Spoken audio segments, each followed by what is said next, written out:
I'm Jeremy Russell, Superior Hemp Farms, and we appreciate your time to sit down and talk a little while. We're going to have several videos coming out, several short videos about the hemp industry and kind of where it's been, where it's going, and our take on how things are. This video is more about the truth of the hemp industry. A few bullet points we just wanted to cover in this video. Hopefully it helps somebody out, kind of avoid a situation you don't want to be in, or get you out of a situation you are currently in. But more than anything else, just want to put this out to help our customers grow their business. Hemp, you should just know right up front, it's not a get-rich-quick scheme. There are many people, many salesmen, many companies who will just come to you with numbers that are just astonishing, that sound good, that look good. Much as with any investment, don't put any more money into hemp than you're willing to lose. That's, I guess, our most forefront message. You can make money, but you can also lose money. Hemp is not an easy crop to just grow. You don't just throw it in the field and let it roll. It's going to take there's daily duties involved. This comes from your planning of what you're going to plant, the planting the plants, the growing the plants, the harvesting the plants, the selling the plants. It's a daily chore. You're going to need to be scouting for pests, for weeds, for fungus, bacteria. It's one of the things that we've heard from our customers over the past year. Hey, I thought growing this acre was going to be easy, but it was much harder than I thought. Do your homework on these companies that you decide to go in business with or that you decide to purchase from.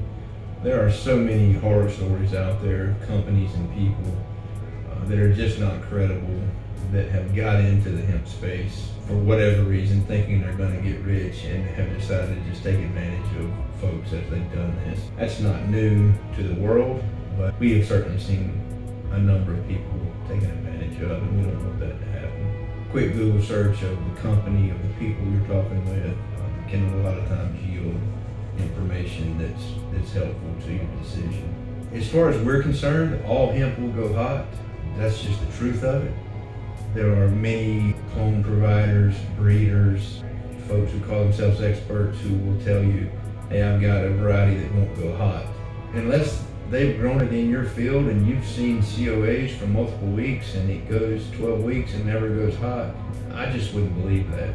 Growth condition, the genetics themselves, the stress of the plant, and so many other variables from everything we have seen can and will cause most every variety of hemp to go hot at some point. Whether that's 3 weeks in or 5 weeks in or 8 weeks in, it just depends. But the truth is, you should consider that every variety will go hot.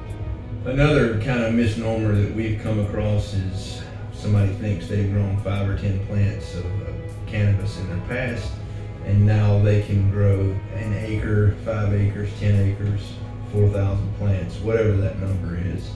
And that's just proven to be not conducive to a conducive way to think. It is so much different growing 5 or 10 plants in your garage or in your backyard or wherever to exponentially changing that to an acre or 2 or more. We always recommend that you start small. A lot of times less is more. What I mean by that is grow a good quality smokable flower, grow a good quality product for biomass, and earn more profit off the quality that you built, more so than grow an acre, not 10, especially in the beginning.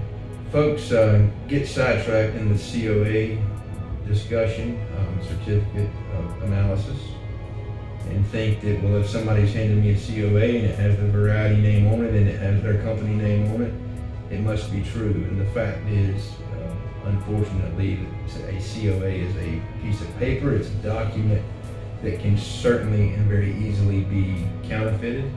We have seen counterfeited COAs from folks that have tried to sell us products. We have seen counterfeited COAs from customers who bought products from other providers. So when it comes to COAs, there are a few just absolute musts.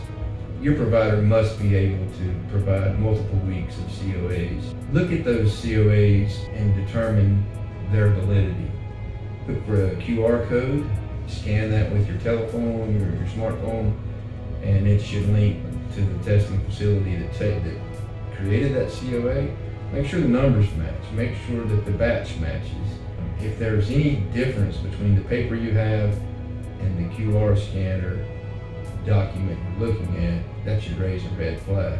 Unfortunately, there are so many companies who just cherry pick one COA that says this variety will have a THC to CBD ratio of, let's just say, 47:1. The reality is that's just not correct. I'm not saying that was counterfeited. There are anomalies that happen. There are things that happen with testing. That's why you want to see multiple weeks.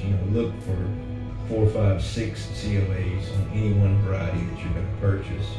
And in a perfect world, those COAs would match the company you're buying from. There are instances where a company would be selling a product using COAs from a breeder that they trust.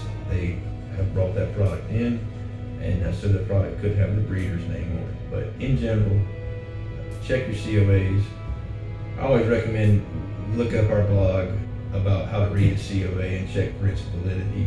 It's a great blog to read and help you in that area. Hope this has had some good tips to talk about a few of the truths about hemp. There are many, many more. Please look us up.